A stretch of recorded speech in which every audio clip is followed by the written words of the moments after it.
Saya akan menjelaskan sedikit mengenai penyebab terjadinya perceraian.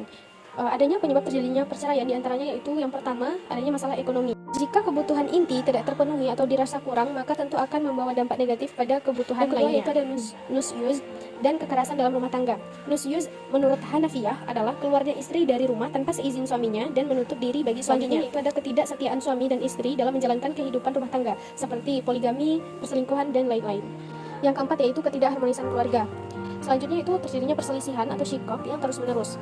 Selanjutnya itu ada pernikahan paksa tanpa cinta serta ketidakcocokan dalam membangun keluarga, di mana seorang wali itu tidak layak menikahkan putrinya kepada laki-laki yang tidak dicintainya. Selanjutnya yaitu tidak mempunyai keturunan. Nah, tujuan dari suatu pernikahan itu adalah menjaga keturunan. Maka dalam hal ini jika di antara suami dan istri itu tidak memiliki keturunan, maka hal itu juga menjadi salah satu faktor penyebab terjadinya perceraian. B. Prosedur dan tata cara perceraian menurut fikih dan undang-undang. Perceraian merupakan putusnya hubungan perkawinan antara suami dan istri yang bukan disebabkan oleh kematian dari salah satu pihak, melainkan atas dasar kehendak dan keinginan para pihak berdasarkan alasan-alasan tertentu.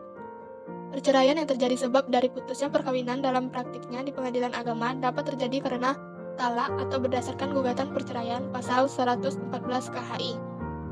Perceraian menurut hukum Islam dalam Undang-Undang Perkawinan, Undang-Undang Nomor 1 Tahun 1974, Pasal 39 ayat 1 dan 2 dijelaskan bahwa perceraian hanya dapat dilakukan di depan sidang pengadilan setelah pengadilan yang bersangkutan berusaha dan tidak berhasil mendamaikan kedua belah pihak.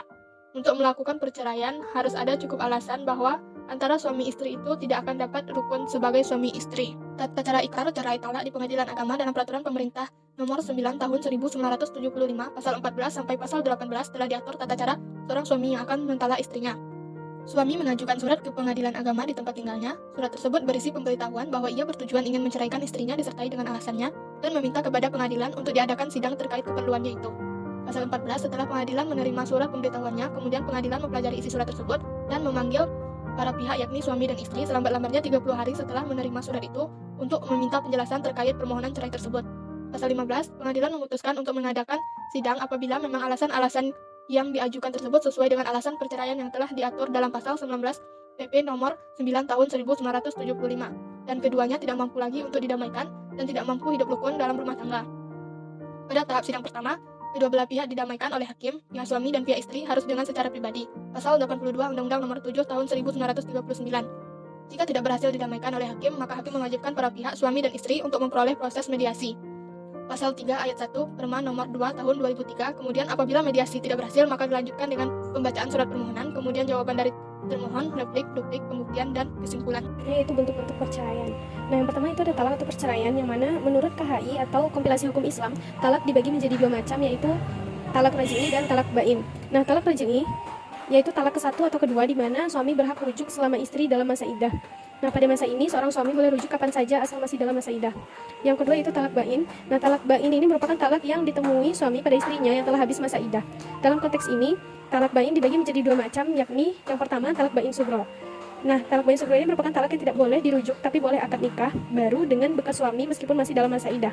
Apabila talak ini telah habis masa iddahnya, maka apabila ingin rujuk lagi harus memulai dengan akad nikah dan mahar yang baru. Nah, selanjutnya itu ada talak bain kubro, di mana talak ini merupakan talak 3, yaitu talak yang tidak dapat dirujuk dan tidak dapat dinikahi kembali. Apabila bersikeras untuk ingin rujuk kembali, maka mantan istri harus menikah dengan orang lain dan kemudian terjadi perceraian setelah dukhul atau setelah terjadinya hubungan badan antara suami dan istri. Nah, di samping itu ada pula talak yang dijatuhkan berdasarkan kondisi sang istri. Misalnya saja ketika istri sedang dalam masa haid atau sudah bercampur.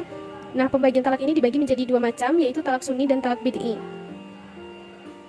Talak sunni yaitu talak yang dijatuhkan suami pada istrinya dan istri dalam keadaan suci atau tidak bermasalah secara hukum syara, seperti haid dan selainnya. Yang kedua itu talak bid'i, di mana talak yang dijatuhkan suami pada istrinya dan istrinya dalam keadaan haid atau bermasalah dalam pandangan syar'i. Selanjutnya yaitu ada fasakh. Fasakh adalah bentuk perceraian yang disebabkan adanya cacat atau rusaknya perkawinan, baik karena kurangnya syarat atau rukun yang terjadi pada saat ataupun setelah perkawinan itu berlangsung. Contohnya murtadnya salah satu pasangan. Nah, yang kedua itu dihar. Dihar adalah perbuatan yang dikenakan hukum, yaitu kafarat. Nah, ucapan dihar yang disepakati ulama adalah engkau dalam pandanganku adalah seperti punggung ibuku, atau ucapan suami kepada istrinya, yang mana di dalamnya terdapat kata punggung dan kata ibu. Itu ada lian.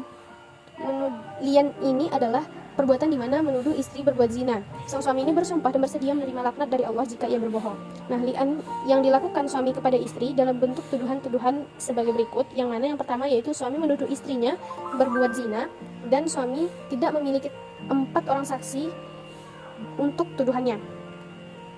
Yang kedua yaitu ada suami mengingkari atau menafikan kehamilan istrinya dari hasil hubungan dengan suami. Nah, selanjutnya yaitu ada ila.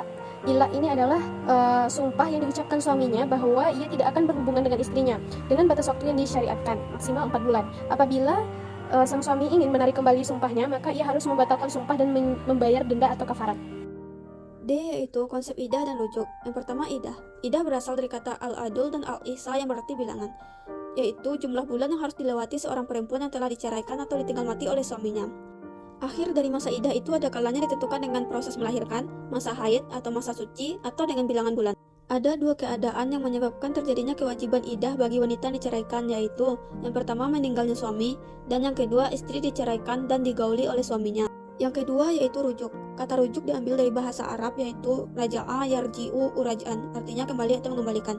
Dalam bahasa Indonesia, rujuk diartikan sebagai kembalinya suami kepada istrinya yang ditalak, talak 1 atau talak 2, dan ketika istri masih dalam masa idah atau kembali bersatu. Dalam hukum perkawinan Islam, istilah rujuk sering didefinisikan sebagai keadaan seorang suami kembali dan hidup bersama dengan istri setelah terjadinya perceraian. Talak atau perceraian dapat kembali rujuk itu 2 kali. Setelah itu boleh memegang mereka dengan jalan rujuk secara baik-baik tanpa menyusahkan mereka atau melepas. Terdapat beberapa langkah yang perlu diikuti untuk melaksanakan rujuk. Yang pertama, idah atau masa tunggu. Yang kedua, niat rujuk. Yang ketiga, perundingan dan syarat. Yang keempat, wali. Yang kelima, akad rujuk. Dan yang keenam, kesinambungan yang baik.